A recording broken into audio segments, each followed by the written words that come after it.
undang-undang ini kan masih barang panas. Presiden Jokowi berada di puncak kritik dengan keluarnya undang-undang ini. Saya mau ke Bung Arteria Dahlan dulu. Saya juga membaca, Anda terkejut. Baru di halaman depan saja sudah salah. Menurut Anda, di mana keteledorannya? Ya, saya Rosi, Prof. Yusril dan teman-teman. Salah ketik di balik ini di Badan Legislasi ya memang pernah terjadi, jadi bukan sering terjadi. Kami juga mengatakan tidak manusiawi, tapi kita katakan di Badan Legislasi itu sebisa mungkin kita lakukan penuh kecermatan, khidmat dan penuh kehati-hatian. Tapi memang harus diakui ya Prof ya, kejadian salah ketik setelah draft meluncur masuk ke Seknek dan ternyata ditandatangani oleh Bapak Presiden Jokowi, memang ini baru kali terjadi, apalagi ini di halaman muka. Ya. Tentunya dari kita DPR, tidak mau mencari kesalahan. Sorry Bung Arteria, sebenarnya kalau saya baca Anda bilang di DPR sebenarnya udah clear kan? Jadi saya menangkap Anda sendiri terkejut loh, kok masih ada salah?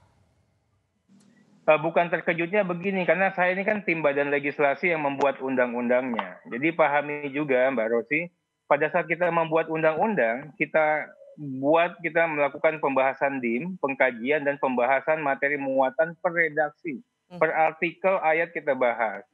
Ada beberapa yang confirm, ya semuanya sampai redaksi titik koma selesai. Ya. Ada yang bonggol besar, yang substansinya nanti akan ditindaklanjuti oleh tim perumus dan tim sinkronisasi bersama pemerintah.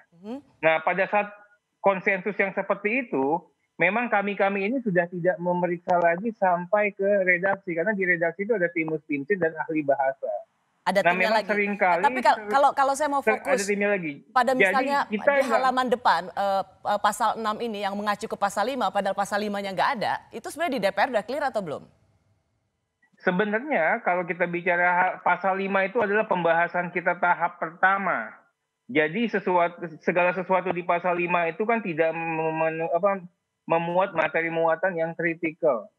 Isu besarnya itu di bab 3. Jadi memang itu selintas dan bagi kita itu bisa diselesaikan oleh tim Badan Keahlian Dewan lah bersama tim tata bahasa di situ.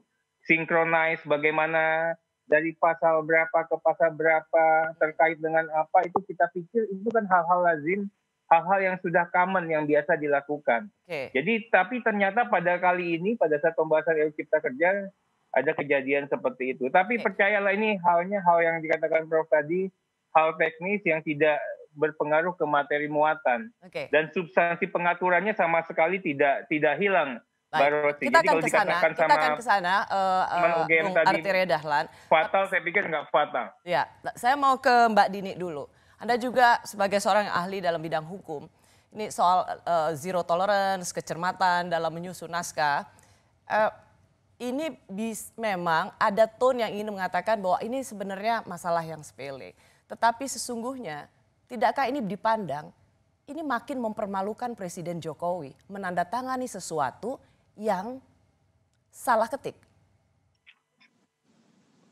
Iya Mbak Rosi, kalau saya dalam hal ini staf khusus Presiden, saya tentunya tidak dalam posisi untuk menjelaskan dari sisi pemerintah gitu kan maupun DPR, tapi mungkin di sini dalam forum ini saya bisa menceritakan gitu ya kronologi supaya teman-teman semua juga narsum yang hadir, kemudian juga publik bisa mengetahui gitu ya, bahwa yang namanya kesalahan itu ya sudah ada gitu ya. Jadi sudah jangan lagi bilang tidak ada kesalahan. Kesalahan sudah ada.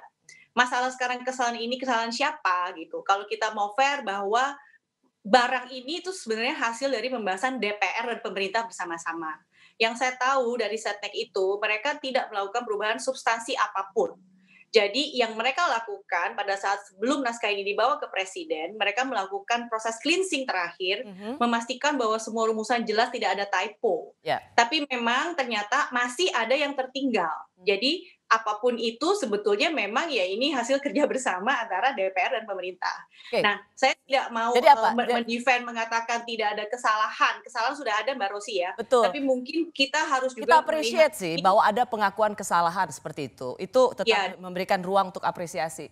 Tapi kan ini begini, seperti yang tadi saya sudah katakan juga pada Prof. Yusril, ini bukan barang main-main. Penolakannya juga luar biasa besar. Betul. Dan ada pertaruhan seorang Presiden Jokowi di sini. Kok masih bisa melakukan kesalahan seelementer ini? Apa ingin mempermalukan Presiden Jokowi? Kalau dilihat dari kesalahannya itu kan seperti tadi Prof. Yusril sudah katakan, memang ini redaksional, Mbak Rosi. Kalau masalah pasal 6 sebetulnya bukan tidak ada pasalnya dalam Undang-Undang Cipta Kerja, tapi dia itu salah rujuk. Karena pasal 6 itu kan berbicara mengenai ekosistem kemudahan berusaha gitu kan. Nah, itu adanya di pasal 4A sebetulnya, bukan ke pasal 5. Jadi konteks pasal 6 ini sebetulnya kaitannya bisa dilihat pasal 4A gitu. Nah, kemudian ada kesalahan-kesalahan redaksional yang lainnya. Itu memang ya sudah diakui lah. Memang ini nasi sudah jadi bubur, sudah salah gitu ya. Tapi memang saya juga agak gimana ya, kita juga harus mengapresiasi kerja Setnek terlepas daripada memang bola terakhir di mereka dan masih ada yang miss gitu ya. Karena ada beberapa hal menurut saya yang membuat situasinya tuh kondusif untuk membuat banyaknya kesalahan ini. Pertama, ada suasana ini kan kondusif untuk membuat kesalahan? Kenapa, Mbak Rosi? Tadi Anda mengatakan ada suasana kondusif untuk membuat kesalahan? Ya, jadi salah satunya adalah sifat daripada Undang-Undang Cipta Kerja ini. Ini kan pertama kali nih dalam sejarah kita bernegara gitu kan, kita membuat suatu undang-undang yang bersifat omnibus. Bersifat omnibus artinya dia itu mengatur lebih daripada satu hal. Untuk memberikan gambaran betapa sulitnya medan undang-undang ini, Undang-Undang Cipta Kerja itu menyentuh 79 undang-undang, Mbak Rosi. Ya. Jadi dia mengubah 79 undang-undang. Itu satu. Jadi saya rasa sesungguhnya Mbak Dini, itu juga yang menjadi argumentasi dari kalangan akademisi, aktivis. Mereka justru juga mengatakan karena ini omnibus harusnya bisa diperlakukan dengan lebih baik, partisipasi publik dan dengan tingkat kecermatan yang tinggi. Ini sudah mempertontonkan sesuatu yang dianggap warisan Presiden Jokowi tapi diperlakukan dengan sangat teledor.